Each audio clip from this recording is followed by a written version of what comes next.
Olá, boa noite, amigos e amigas, aqui do nosso canal do YouTube, do nosso Apostolado de Defesa Católica, Salve Maria.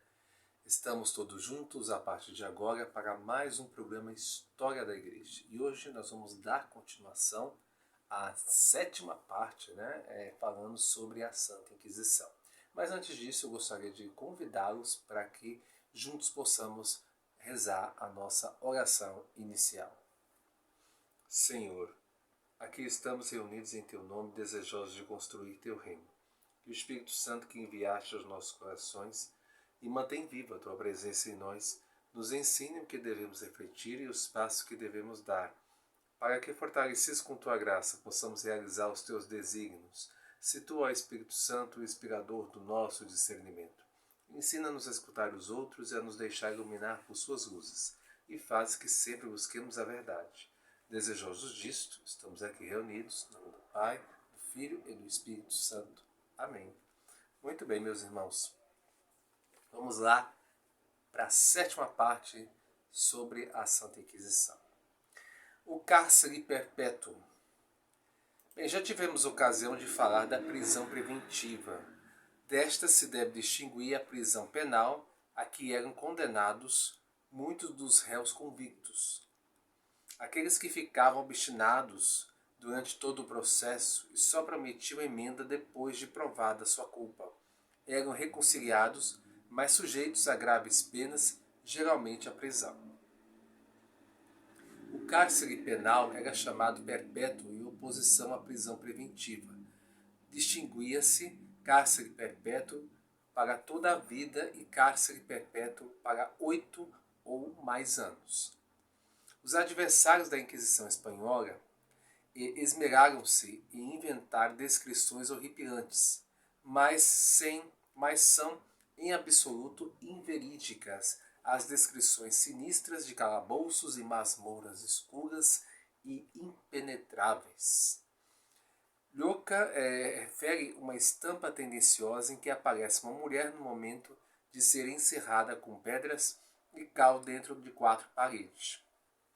O mesmo autor acrescenta: jamais a Inquisição Espanhola empregou este castigo, embora seja verdade que outros tribunais o usaram.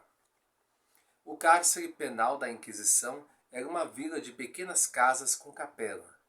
Também havia edifícios maiores com habitações que as mulheres cozinhavam. Também os presos não estavam incomunicáveis. Assim, Daniel de Quadra, lavrador, não se acha presente à chamada, porque todas as manhãs sai de madrugada ao campo para ganhar seu sustento e, portanto, o cárcere é para ele uma espécie de local para dormir. O mesmo autor confirma: os casados parecem não estavam separados, mas viviam juntos. A instrução de 1561 ordena expressamente ao diretor do cárcere perpétuo de prover os presos com instrumentos e trabalho para que possam ganhar sua vida e ajudar-me em sua miséria. Atendia-se a queixas dos detidos e havia bastante liberdade de movimento e ação. Já vimos que o mesmo, o Schaffer, apenas reconhece ao cárcere perpétuo a característica de prisão. A última fase dos processos inquisitoriais éramos os autos de fé, os atos de fé. Também este ato não era o espetáculo repelente inventado maliciosamente pelos adversários da Igreja Católica, em que magistrados e o povo se deleitavam em contemplar as multidões de infelizes condenados à morte, retorcendo-se nas chamas.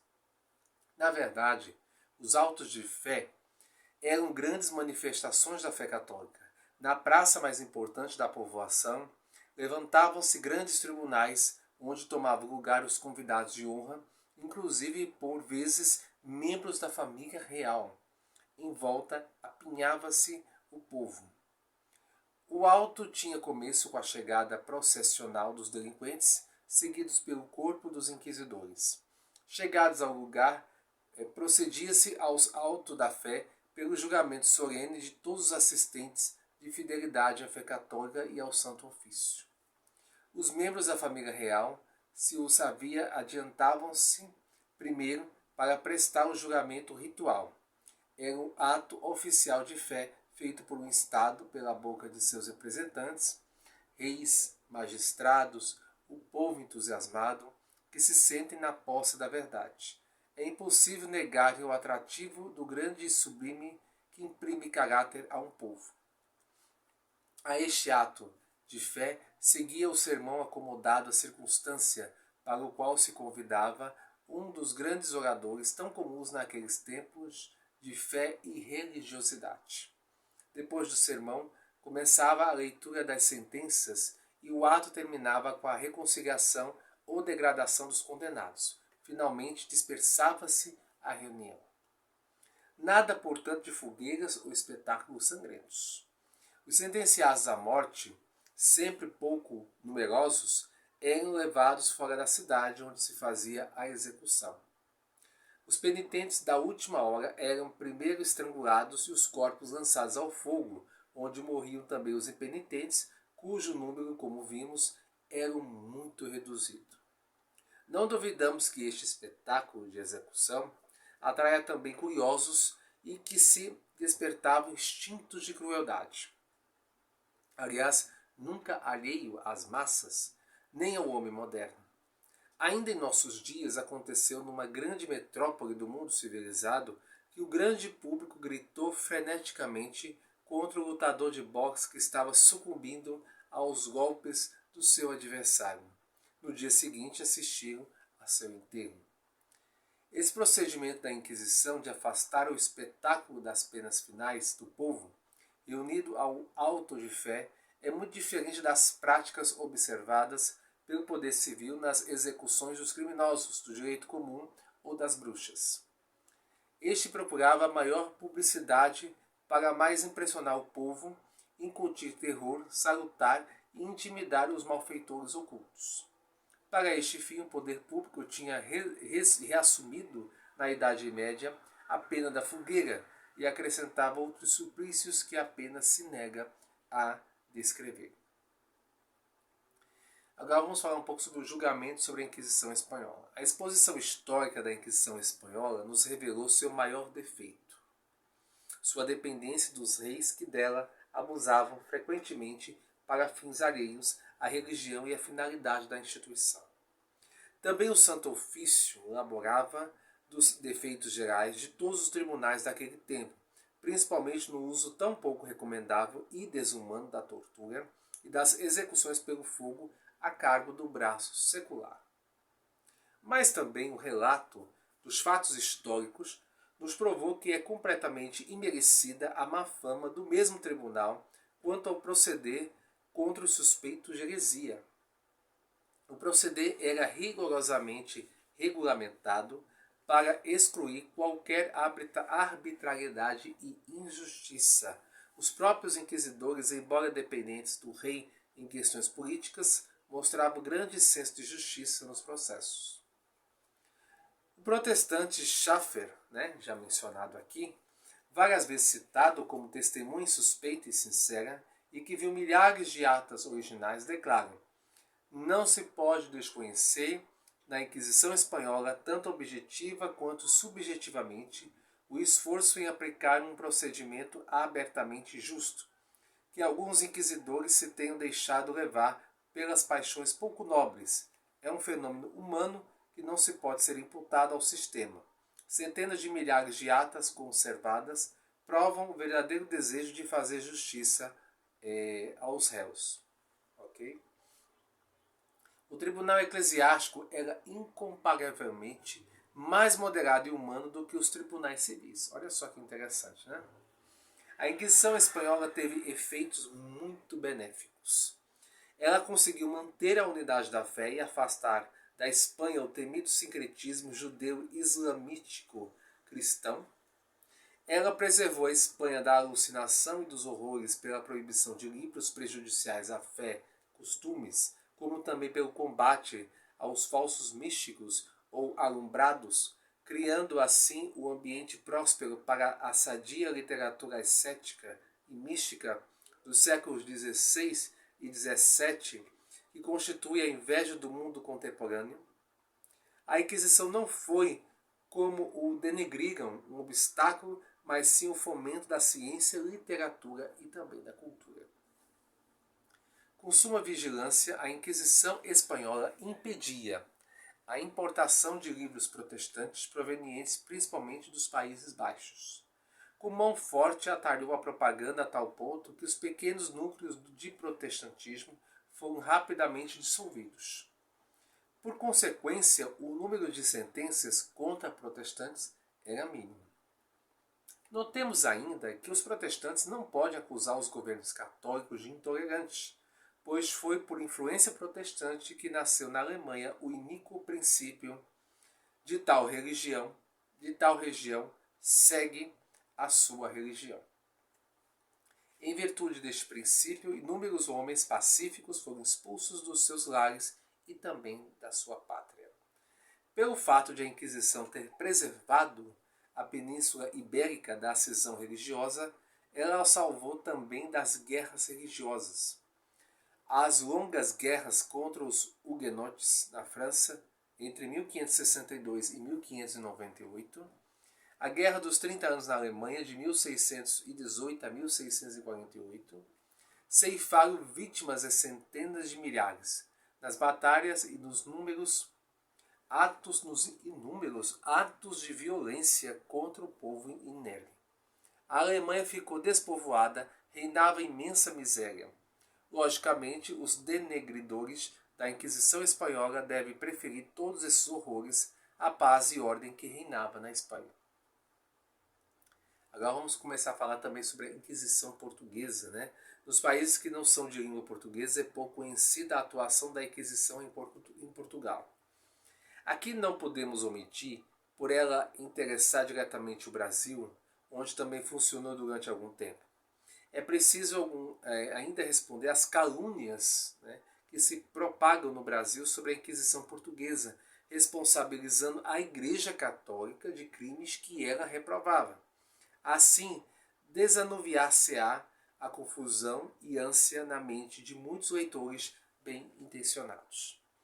Pela perseguição dos judeus e a dominação abusiva do tribunal eclesiástico por parte do poder civil, Portugal escreveu uma página sombria da sua história.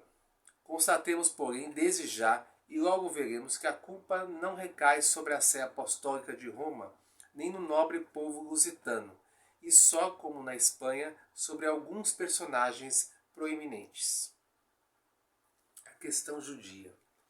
A mesma questão judia que agitara Castela existia também em Portugal. O povo odiava os judeus como gente absorvente que, por tradição inveterada, abusava das necessidades alheias para se enriquecer. Também ofendiam o sentimento do povo, profanavam o Santíssimo Sacramento e cometiam outros sacrilégios e crimes. Certa vez enforcaram uma estátua de Nossa Senhora.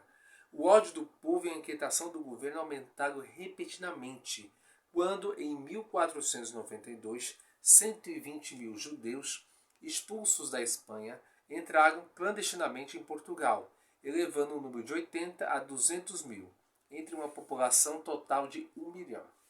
Dom João II os reduziu à escravidão.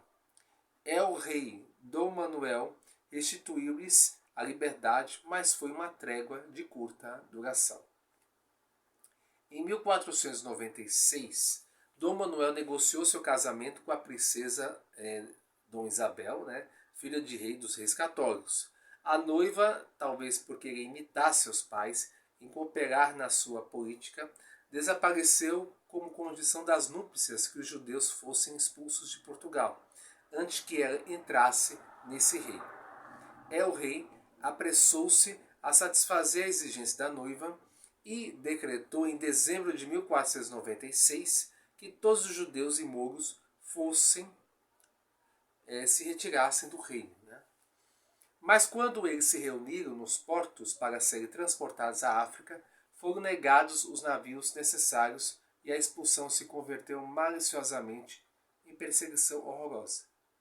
Quase todos que sobreviveram foram convertidos à força e constituíram em Portugal os cristãos novos, no íntimo fiéis à sua antiga fé. Aumentava constantemente o ódio do povo contra os judeus, cristãos novos. Em 1506, houve em Lisboa um massacre que durou 3 dias e custou a vida a mais de 1.900 pessoas. A culpa principal tinham alguns frades fanáticos, que depois foram todos executados. Uma luta histórica. Em 1531, Dom João III pediu ao Papa a instituição de uma nova Inquisição em Portugal, com os mesmos privilégios como em Castelo. El Rei a queria ter em mão e nomear os inquisidores. O motivo não expresso era a repressão dos judaizantes, mas os motivos alegados para influir no Papa eram inventados ou dolosamente deturpados, como a afirmação de que o reino fora invadido pela heresia de Lutero, o que era redondamente falso. Afirmava-se que os judeus se tinham apartado dos ritos judaicos, sem a mínima referência à conversão forçada, Aos 17 de dezembro de 1531, o Papa Clemente VII, que só podia julgar pelas informações recebidas, nomeou ele mesmo Frei Diogo da Silva, inquisidor-mor de Portugal. Aos 7 de abril de 1533, o mesmo Papa, provavelmente melhor informado, concedeu o perdão geral aos cristãos novos. O rei ficou profundamente desgostado e até difamou o Papa de ter aceitado peitas para conceder o perdão. A difamação aleivosa foi repetida várias vezes, entretanto cometiam-se bárbaras crueldades contra os novos cristãos. Aos 13 de outubro de 1534, foi eleito o Papa Paulo III. Dom João III aproveitou da ocasião para ameaçar a ruptura com a Santa Sé se o Papa não revogasse as disposições de Clemente VII. Também Carlos V interveio a favor de El Rei. Continuavam as negociações conduzidas com paixão por parte do rei. O Papa permanecia contrário à concessão pedida, receando, como de fato mais tarde devia acontecer, que as tiranias e crueldades praticadas em Castela se reproduzissem também em Portugal. A que ponto chegou a tensão na corte de Lisboa, podemos concluir de fato que um conselheiro do rei lhe propôs, entre vários alvitres, o de desobedecer ao Papa, pois se o Papa deixava de fazer o que devia, melhor do que Henrique VIII da Inglaterra, El Rei podia desobedecer. Este alvitre era do bispo de Funchal, homem ambicioso e sem escrúpulos, e prova até que ponto Dom João III tinha o clero nas suas mãos.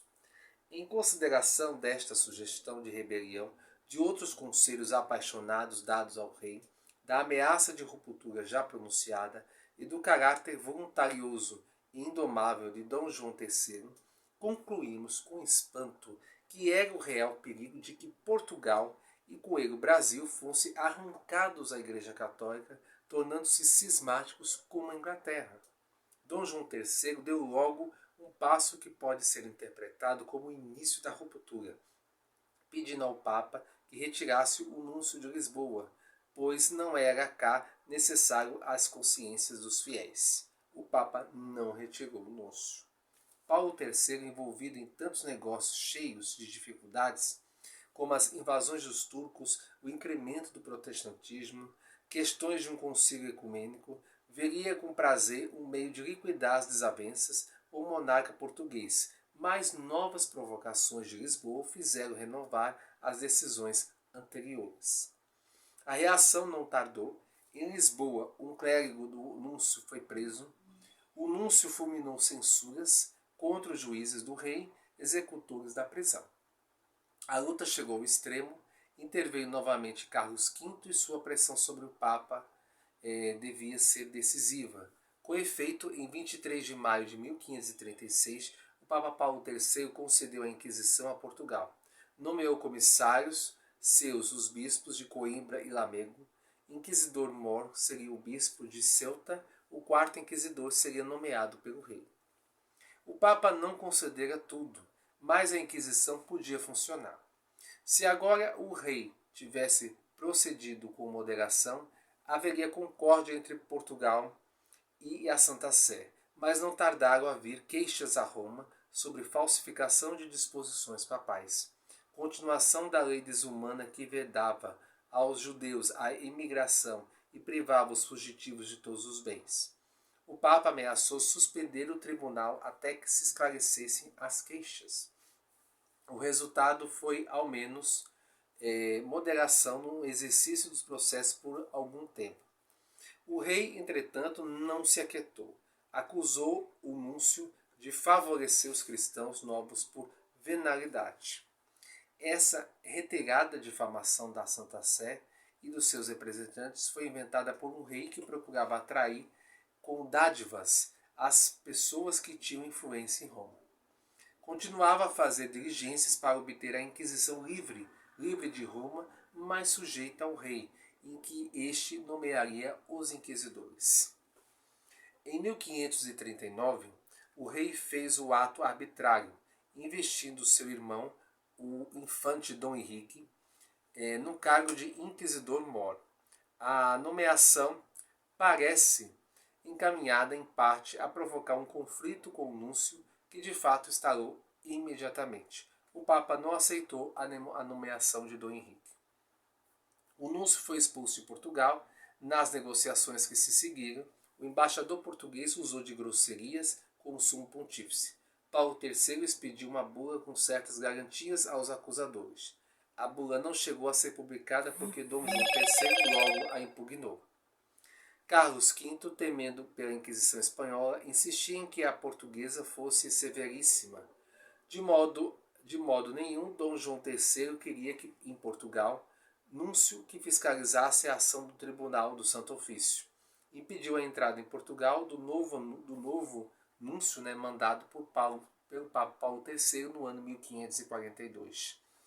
Esta luta encarniçada em que a Santa Sé defendeu insistentemente os princípios de tolerância continuou e ainda teve seus episódios nos fins do século XVIII.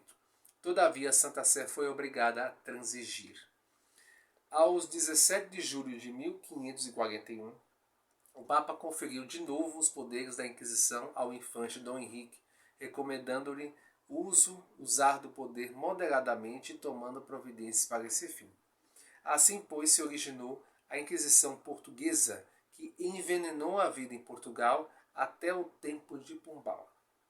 Esse relato, que é só um resumo das múltiplas polêmicas entre o rei e o Papa, responde cabalmente a muitas perguntas desorientadas como esta. Por que o Papa não aprendeu dos abusos cometidos na Espanha? Por que concedeu a Portugal a mesma Inquisição, porta aberta para tantas injustiças? Por que não protestou contra os crimes cometidos em nome da justiça? Os fatos relatados bastam para corrigir as ideias erradas que levam à formulação destas e outras perguntas equivalentes e graves injustiças e acusações. Menos ainda é que as origens da Inquisição pode-se imputar à Santa Sé o desenvolvimento posterior e arbitrário do tribunal. O absolutismo real, com o propósito de aumentar a autoridade da Inquisição, instrumento útil nas mãos da realeza, começou a derrogar abusivamente aos direitos dos bispos. A Inquisição portuguesa era, como na Espanha, um tribunal entregue a pessoas eclesiásticas, mas dependentes do Estado, que lhes orientava o modo de proceder. Ainda veremos um exemplo frisante até que ponto o respeito de Deus, da Santa Sé e da consciência cristã podia ser desprezado. Certo? Muito bem, na próxima semana, aqui no nosso programa História da Igreja, vou estar comentando junto com vocês a parte final, então, sobre a Santa Inquisição. Tá certo? Tá bom? Vamos ao nosso momento de pedido de oração, né? Esse agora é um momento bom, né? De pedido de oração aqui com os nossos irmãos e irmãs. Bem, rezemos por todas as almas do purgatório, em especial pelos meus pais, pelo meu irmão, pela minha tia Maria Fernanda dos Santos e por Dona Maria Belmiro Bento. Rezemos pela recuperação da saúde de Dona Romana Maria de Jesus, inclusive teve 2 quedas hoje, né? A gente reza pela saúde dela. Pela Dona Sulema, por Dona Ana Lúcia, pelo Paulo Luiz, Monsenhor Guilherme, a Carla Cibele, pelo avô e a mãe do José Luiz, pela colibertação de Isaura Fabiana, por Adriana Araújo, Judite Júlia, a Dona Luzinete, ainda hoje eu visitei, e o João Lucas. Pelos que estão desempregados, a dona Ana Lúcia, o Paulo Nazário, esse que vos fala, e a Luciclésia. Em especial pelo Kleberson, pelo Edinaldo Alexandre e Valdir, que é o esposo e filho da dona Judite Júlia. Rezemos também para que o aborto não seja aprovado no Brasil e também pelo fim dessa guerra no Oriente Médio. Rezemos pelo Papa, pelos bispos do mundo inteiro. Rezemos também pela 16ª Assembleia Geral Ordinária do Sínodo dos Bispos, dedicada à sinodalidade que está acontecendo em Roma, desde o último dia 4 de outubro, pela santificação do clero mundial, pelos diáconos, em especial pelo Marinaldo Souza e também pelo diácono Carlos Foiani, por todos os leigos, em especial pelos nossos amigos e amigas de qualidade, a dona Luciclésia e a dona Vera Lúcia, e pelo nosso apostolado de defesa católica. Rezemos também pela união de todos os cristãos, a única igreja do nosso Senhor Jesus Cristo, que é a Igreja Católica Apostólica Romana, e que assim Deus possa atender a todos os nossos pedidos. Amém. Convido agora os nossos irmãos para que juntos possamos fazer as nossas orações finais. Pater noster, quis in cielo sanctificetur nomen tuum, adveniat regnum tuum, fiat voluntas tua sicut in cielo et in terra. Pane nostrum quotidianum da nobis hodie, et dimitte nobis debita nostra, sicut et nos dimittimus debitoribus nostris, et ne nos inducas in tentationis, sed libera-nos a malo. Amém. Ave Maria, gratia plena, Dominus tecum, benedicta tui mulieribus, et benedictus fructus ventris tui, Iesus. Santa Maria, Mater Dei, ora pro nobis peccatoribus, nunc et nora mortis nostre. Amém. Gloria Patri et Filio et Spiritui Sancto, sic era in principio et nunc et semper, et in saecula saeculorum. Amém. Muito bem, meus irmãos e irmãs. Então, por hoje a gente encerra o nosso programa História da Igreja. Espero que vocês tenham gostado, né? Conhecimento para nós, né? Nada melhor do que conhecermos melhor a história da nossa Santa Igreja. Não é verdade? Tá ok? Então é isso. Na próxima semana tem mais, tá? Fiquem todos com Deus e até a próxima. Salve Maria.